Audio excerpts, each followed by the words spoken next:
Welcome back. Hope you're enjoying the show. Jonathan Harding, Harry Cobden, Saffie Osborne here for this week's Talking Points. And we will start with black market bookies. Jonathan, you have been following the affordability story very closely in the Racing Post. Tell me a little bit more about why the black market debate has come into the spotlight this week, just a day ahead of the parliamentary debate tomorrow.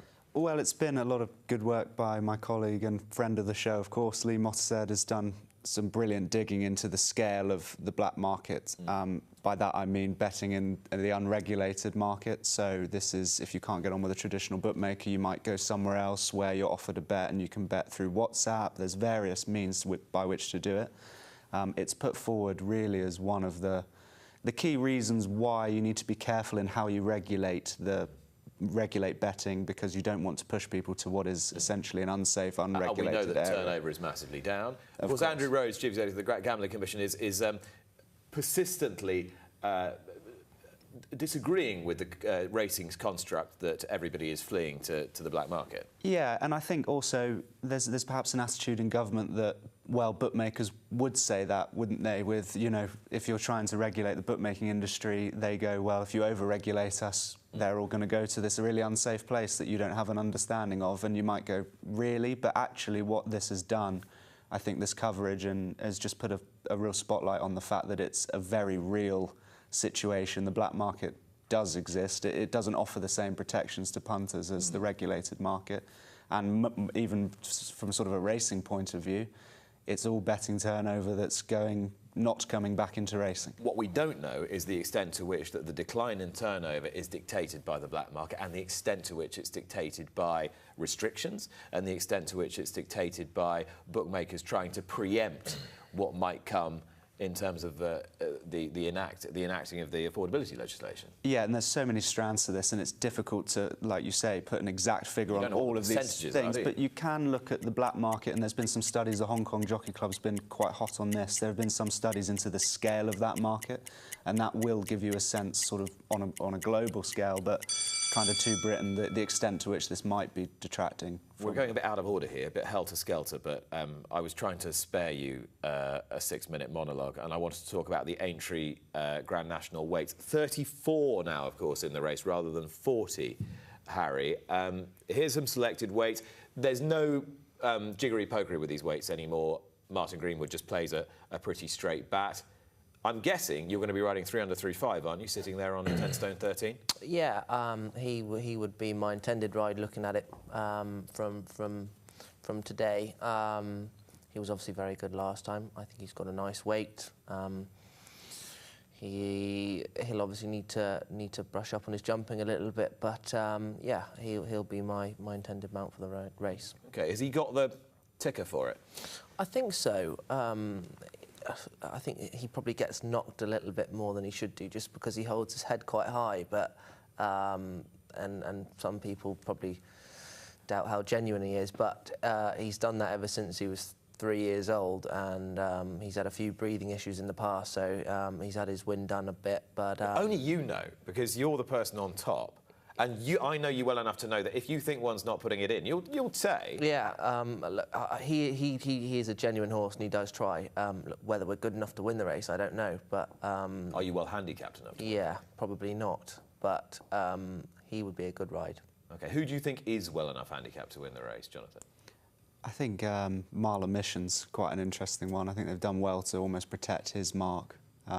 I think he would have a good chance looking at it. It's difficult to say, isn't it? Because he's been locked in a cupboard all season. Well, that's yeah. They've been running it. You know, they've been protecting that mark. This is the be-all and end-all, and I think he's the type of horse, to my eye, that would have a real chance. But it's hard because you have a lot of what you call kind of class horses at the top of the market. If a few of those don't turn up, then the whole thing changes. You said earlier in the programme that, you know, like everybody, you grew up dreaming of winning the Derby. Did you not dream of winning the Grand National, given that you would basically jump anything in cold blood? I probably watched the Grand National, and for 2 days afterwards thought, yeah, I want to do that, and then watched a bit more jump racing and saw the amount of people that hit the deck and probably thought, no thanks. Yeah, because you don't hit the deck on the flat at all. A lot less often than they hit the deck on the... And the way I seem to hit the deck, I don't think I'd bounce much. no rides for Saffie Osborne in this year's Grand National. The parliamentary debate takes place tomorrow. Jonathan, what can we realistically expect? John Gosden has been writing an opinion piece for your newspaper ahead of this. Do you think his and other contributions will have a significant impact on what is said in Parliament tomorrow? I would love to think so. I think the fact that the petition that prompted this debate at Westminster Hall hit 100,000 signatures in less than 4 weeks speaks to the strength of feeling about this, both from a punter perspective of we don't want to provide personal information to actually racing, spelling out the damage that this is likely to cause. We had Julie Harrington talk about the potential consequences for staffing. I think 1 in 7 could potentially lose their jobs. That's obviously worst case scenario, up to 50 million a year. Look, we've spelt out the damage. This debate has been prompted. You'd hope that MPs would come along and recognise actually that there are massive ramifications potentially to what is no doubt well-intended legislation. We're probably going to hear familiar things, Nick, to be perfectly honest with you. You know, we see the problem. We're not going to introduce affordability checks unless they're genuinely frictionless again. Were you surprised to see John Gosden say that, go back to the idea that we should move to a turnover-based levy model rather than a gross profits levy model? I mean, everyone sees the logic of trying to steer away from a model that is based on punters' losses. I get that. But given the fact that we're in a situation of almost terminally declining turnover, now is not the time to be asking for a turnover-based model, is it? And it's not what the sport wants, according to its leaders. No, it wasn't. I was interested in that myself. Haven't the BHA and the Jockey Club and ARC, haven't they all gone away from the idea of a turnover-based levy model? They seem to have. It seems to be, bets struck by British punters on all racing.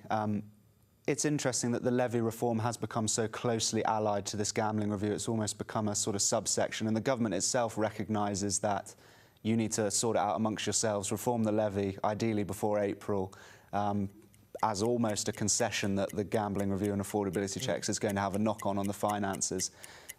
We might get onto a little bit of levy in a second, but I think the focus needs to be on sort of growing the pot as much as dividing it fairly. Yeah, we're going to talk to Peter Saville a bit later on about the commercial arrangements between racecourses and horsemen. What we're also talking about at the moment is negotiations between the racing industry and the betting industry in a more traditional sense, because this levy deadline, as stipulated by the government, is April the 26th. Is it something like that? Sounds about right, yeah. It's end of April, yeah. Mid to sort of late April, anyway. So you've been interviewing Michael Duggar, the Betting and Gaming Council Chief Executive this week. I was hoping to follow up your interview on this morning's programme, but he scurried away to warmer climes, I think, before I could get a hold of him. Yeah, and it was a really interesting interview because I spend a lot of time, as we all do, speaking to people within racing about kind of their needs and what they need in terms of levy and prize money and everything else. It's quite good speaking to Michael to get almost the bookmaker perspective. Now, naturally, that's taken with a pinch of salt. He represents the major bookmakers, so there's vested interest, just as there is in racecourses, talking about levy reform and things like that. If you were the Chief Executive of the Racecourse Association, you'd expect to have a racecourse biased position. If you're the Chief Executive of the Betting and Gaming Council, you are going to have an agenda to promote the interest of the major bookmakers. But he has a racing interest. He understands the racing industry. I thought some of the points he raised were interesting. Essentially, they were that levy reform isn't a sticking plaster. It won't solve racing's financial concerns fully. And if you were to tax bookmakers too much and make racing unprofitable to them, you threaten the whole thing falling over and then moving elsewhere, which is slightly ominous. Those discussions are taking place in the right spirit, I'm told, so hopefully they reach an agreement before April. I thought his thoughts on sort of echoing Conor McGinn in engaging Labour MPs were particularly interesting. Yeah, and it appears that the BHA have been making some efforts. Yeah, they have, and what worried me a little bit was this suggestion that maybe Labour MPs are harder to reach because they're metropolitan.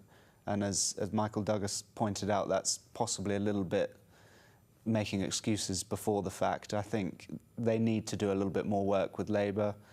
BHA recognises that and is doing it. It's easy to say that should have been done earlier, but yeah, that's at least broadly a positive. And it was interesting to hear as well about his relationship with the Gambling Commission and how they're trying to work out an interim framework for affordability checks before this genuinely frictionless system everyone's talking about can actually come in. All right, hopefully we might know a little bit more tomorrow as this parliamentary debate takes place. I wonder how many MPs will show up. How are you betting? They seem engaged. You know, we've had a fair few interviews with MPs. Would you be buying at 20? I think we might be pleasantly surprised, but I'm an optimist. OK, let's talk a little bit about the influence of racing in the Middle East at the moment. Obviously, Saudi Cup last night, Qatar's big fixture last week, where Saffie was a winner.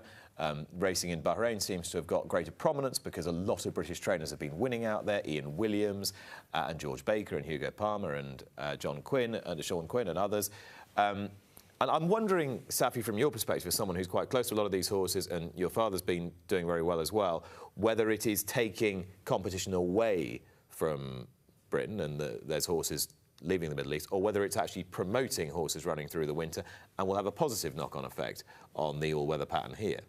I think there's both sides of it. I think some of those better quality horses, there's fewer races for them to run over here. It also makes buying these horses a lot more justifiable to owners. There's actually races for them to win that money back, but on the other side it also makes the market a lot harder to buy in because the high-profile owners in the Middle East come here and buy sort of geldings that probably wouldn't have much value to stay over here and take them away from this country. Because their only residual value is what they can win back. Right. So actually, domestically based owners are more likely to have an excuse to go and buy these horses and then to keep them here rather than to then sell them off to Australia or Hong Kong or whatever.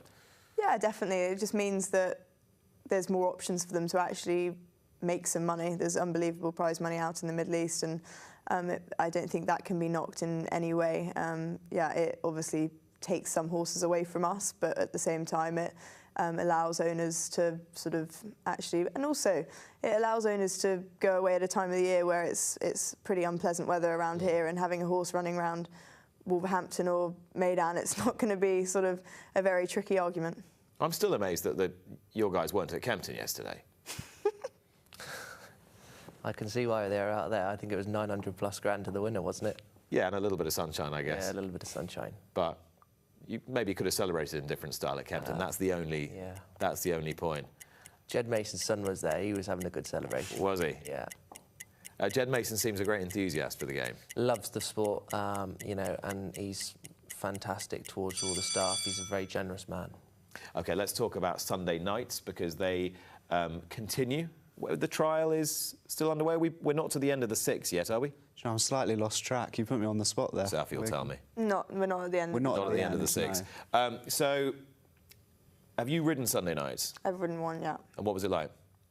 I mean, I don't think there was a few people that were sort of unimpressed in being there, but I think we're in the entertainment industry. If we can sort of, people don't normally work on weekends, and I think we probably have to accept that if you can get more people through the gates and it allows more prize money, then it's something that we've got to accept. I think where you take, you've got to give somewhere, and whether it means that they have less racing on a Monday or a Tuesday. That's the key, isn't it? It's what do you get? I think. Do you get anything back? Yeah, I understand sort of this sport is fairly relentless, and can't talk for jump jockeys, but flat jockeys now just don't. There's no break really. It stays going all year round, and like if you're going to race for more prize money and get more money, I don't think it's something that we can complain about. But yeah, there has to be a give somewhere. Okay, Harry, do you feel that the jump jockeys' schedule is acceptable? I think there would be a few things that you could possibly change in the fact that there's obviously a lot of racing and in some cases probably too much. But at the same time, it's one of those things, isn't it, where this week I probably won't ride until Wednesday or Thursday. Yeah. There are more kind of natural ebbs and flows. Yeah, and that's probably purely out of choice as well. You know, there are probably rides there that I could go and ride, but I'm thinking Cheltenham's round the corner. I don't want to, you know, get a fall this week or get a ban or anything like that before the big racing. So are you taking more outside rides this year? Taking a lot more, and I think last year I had 440 rides or something, and I've had, you know, probably getting on 600 now, and we're 10 weeks away from it. And does Paul Nicholls take a view if he sees you on one and thinks, God, you shouldn't be riding that. He's passed the odd comment, I must admit. But touch wood, my agent Sam Strong's done a very good job. And Of course, he used to work for him, didn't he? So he knows him inside out. He knows exactly how he works. So yeah, no, we've it's gone very well. But if there's a 98 rated with a couple of P's and F's by its name. Yeah, I must admit I've ridden a few rated a lot less. I think the lowest rated jumper I've ridden this year is probably 68 or 64, I think. But it did win, so yeah, it was worth riding. That must be quite fun, actually, getting a 64 rated horse to win. Think of the pleasure you're giving the owner of that horse. No, it was good. And to be fair, I'll ride any horse in any race that's got a chance. The actual grade of the race makes no difference. If they've got a chance, then I'll ride them. And is that a deliberate change in mindset? Or? Yeah, definitely. 2 years ago, I was sort of thinking quality, and there was a 0 to 100. I wouldn't have ridden one. But John Llewellyn, I rode in a cellar for John Llewellyn last week at Fakenham, and he said in his Welsh accent that I could be the first champion jockey to have not won a cellar. That would be quite a feat, wouldn't it? Yeah. So yeah. We will discuss this a little bit more in just a while.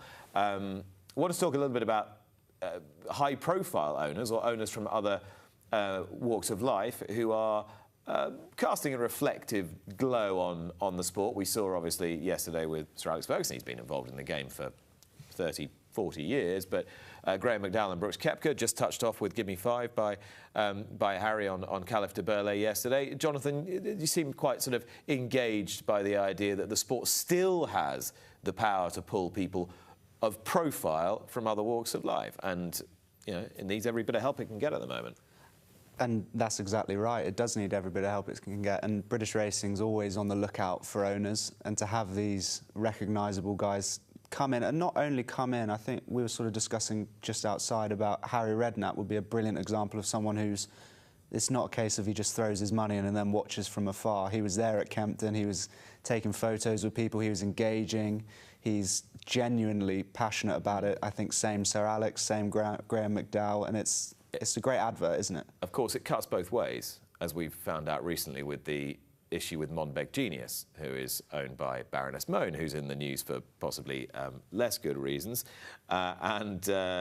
We've seen one of the owners of Stumptown is very much in the news for the wrong reasons at the moment with the issue in Tralee. So it does cut both ways. Be careful what you wish for sometimes. Yeah, it does. But I think the net positive, really, through association, because if you're somebody who's thinking of getting into ownership and you see a Sir Alex, or you're a football fan and you read about Sir Alex having winners, and you read about Harry Redknapp, or you're a golf fan and you read about Graham McDowell's got a racecourse with Brooks Koepka. I mean, Brooks Koepka's had a runner at Kempton yesterday, a 5-time major winner. That crossover can only be a good thing. And was he at Kempton yesterday? Brooks Koepka? No, he didn't make it. They're on their way to the Middle East for the golf, but Graham McDowell managed to get an extra day away, he was saying, from the family to watch. He was so desperate to watch his runner at Kempton that he managed to wiggle an extra day before going out to golf. The most amazing thing about that was the story that Harry Derham beat him in a nearest to the pin competition, and then he had to buy the horse. He was telling us on the show, wasn't he, a couple of weeks ago? He must be some golfer. Yeah. OK, those were this week's talking points. Watch live racing now on racingtv.com.